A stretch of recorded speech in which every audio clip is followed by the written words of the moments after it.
Hey YouTube, it's kind of a nasty day, as you can see. Quite the overcast type of ambiance. But nonetheless, unless I get too wet, I will try to make this video.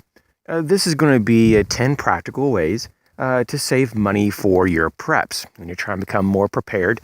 Obviously, this is for preppers or anyone else that's trying to save up some money to do whatever in their life. But this, in my opinion, would be awesome for preppers as well. And so the first thing that I use, and most of these I actually do myself, that's how I created the list, which is kind of brainstorming. And the first one I really do use almost every week, especially at the grocery store. But I have used it in many other places. And that's something that a lot of guys just don't do. The guys in general don't use coupons. Now, coupons are kind of like, it's one of those addictions that once you get into it and you start seeing yourself save $5, $10, even $20 a week, you can see that it starts to add up.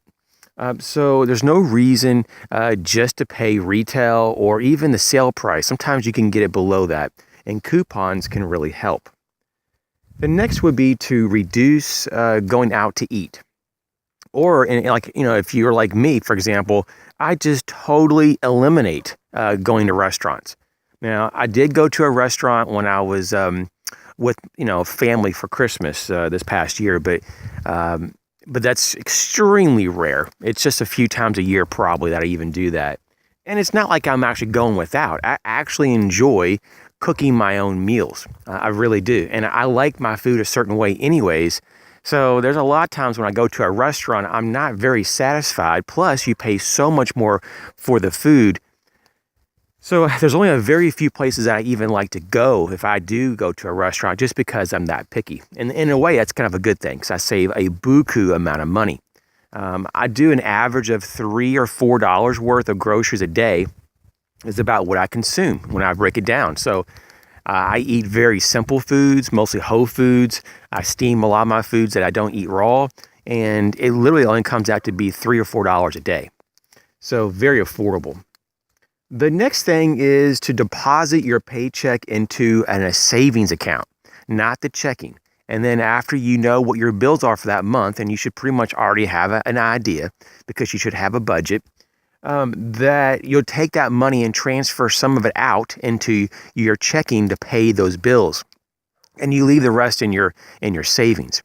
And you may even go one more step every few months, go into your savings and take a little bit out and maybe put it into another investment vehicle that may earn a little more. That's up to you, and it depends on your comfort level and your risk level. The next would be to use a cash reward credit card. There's a lot of credit cards out there, but there are just a few, in my opinion, that really stand out. And I'm not going to plug any cards, but you can do this, your own research and find it pretty easily. There's two in particular that really stand out with unbelievable cash back rewards, anywhere from 1 to 5% on your purchases all year round, and pretty much anything you buy. And I think it's really cool because you had that opportunity to accumulate that and cash it out when you want on most of those cards. And so like every 6 months, you could have like a reminder on your calendar to cash out your cash back rewards on your credit card. Now, some debit cards are even doing this to some degree, but most of them have other rewards programs toward like miles on for plane tickets, or all kinds of things like that I'm not really into. But for me, I like the cashback rewards credit cards. The next is to quit a bad habit. It could be just eating junk food because, man, when you think about how expensive junk food is, it is unbelievable how much you'll spend. Way back in the past, when I did do a lot of junk food, I would spend anywhere from 2 to 3 times more than I do now. And I'm getting such a better diet and such a better food assortment than I did then. So you can cut out the junk food, cut out excessive alcohol consumption. And if you're one of those people, I don't consume alcohol, but I'm not against alcohol. There's actually a lot of research that says certain types of alcohol is not really bad, and it may even have some health benefits. But there's a lot of people who have problems with moderation. So if you're one of those that do excess, pull back or just stop. Smoking, either pull back or just completely eliminate this bad habit. It's easy for me to preach because I don't smoke, but I do know a lot of people who do, and it is a major money pit. You don't need me to tell you this. I don't keep up with the price of cigarettes currently, but I just know when you go through matches and lighters and then all the cigarettes or even cigars, I know people who smoke pipes. That stuff ain't cheap, man. I mean, it really adds up.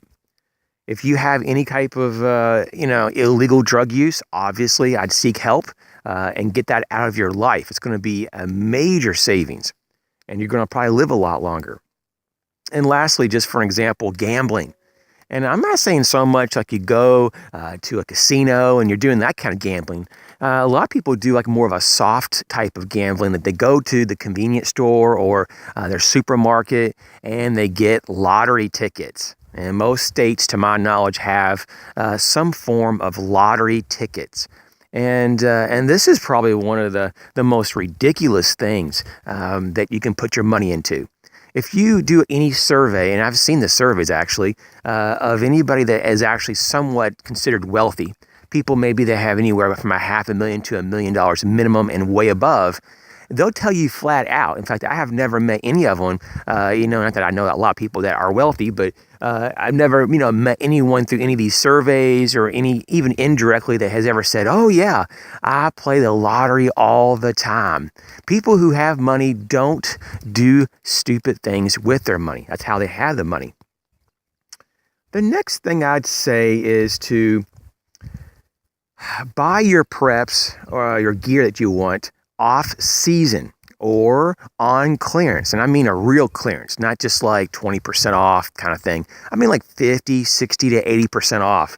Wait for the big once a year, annual clearance sales. And lastly, look for last year's models. There's so many times that year to year products don't hardly change at all. I mean, there are some things that don't change, and just because it's last year's model, you can't even tell the difference between last year's and this year's. Or if there is a difference, it's so slight sometimes for the savings, 50, 60, even 70% off for just a slight variation of the newest version. It is so worth getting last year's model. The next is to reduce your gas bill for your vehicle, the gasoline, by doing all your errands at once. At once. At once. It's starting to rain here, so I might have to go in. But do it all when you're out and about, and don't make all these extra, trips. The way that worked for me for many years, and I still do this on different ways, but when I come home from work, for example, I'd always hit one or two places, and it wasn't a big deal because I'm on the way home. And so you don't have to do like all your errands, boom, boom, boom, in one day, because sometimes be tired coming home from work. But if you have, let's say, 6 errands that week, if you do 2, like on Monday on the way home from work, 2 on Wednesday on the way from work, and 2 maybe like on Friday on the way from home from work, then you can knock out all 6, in a kind of more of a laid back, kind of quicker fashion. So that's something to think about. What about reducing your electric bill, your water bill, maybe your natural gas bill, any other type of utilities? Just to be a little bit more conservative. For example, with your lighting bill, it could be just making sure all your light bulbs are LED, making sure to turn off the lights when you leave the room, put lights on timers if you forget to turn off lights, just things like that. It's a lot of common sense, but you have to get into the habit of doing it. The next is to cut out your cable TV, any kind of crazy magazine subscriptions. Nothing really wrong with having a magazine subscription, but if you're like me and you have like 4 of them, and that's one of my resolutions this year, is just to get it down to only 1 magazine subscription. I don't need 4 of them coming in. It's ridiculous. Sometimes the magazine subscriptions say the same thing as the other one that I have, so there's a lot of crossover there and duplication. Also, be very wary and put a full stop on impulsive internet and TV shopping. This is something that really gets us because we see something that's like, whoa, that's so cool. And we kind of get really distracted by the whole question of, should I even get this or not? And this, actually leads into number 10. Wait at least a minimum, and this is at least for me, you may even want to wait longer because I personally do. I try to go a whole month, but wait at least 2 weeks before making a quote unquote large purchase, whatever that means to you. For some people, that's $50. Some people, it's $100. Some people, it's $200. But whatever that means, and you could even make it so that it's not even has to be that large of a purchase. For me, typically anything over $25. I know that sounds crazy, but I try to wait at least 2 weeks. And it has saved me so much money, guys, so much money, because by delaying the purchase, you reduce buyer's remorse and you let the newness of the so-called purchase wear off. And then you can see more clearly if you still need it. That's the first priority. Do you need it really? And then secondarily, do you still even want it? Those are the key words, needing and wanting. There's a little bit of a bonus item here. This is kind of more specific, but just wanted to throw this out there as another example. A wood stove. A wood burning stove can save you an immense amount of money. And I'm living proof. I don't use it a lot, but it is something that when I use it, you can cook on it, you can heat your home, and if you live like in an area like I do, firewood is free. So, a lot of times I don't even have to cut the wood. There's so much wood on the ground, I can just grab it and break it up with my feet, or take a small saw or axe and a couple chops, and I got a lot of firewood. So it's just something to think about. If you have a source of wood, if you have woods, if you have at least a little bit of an ability to maybe chop wood or saw wood a little bit, it's amazing how much wood you can actually accumulate and process and give yourself another option to reduce your overhead or cost of living. Thanks for joining me today. You guys take care. Catch you later.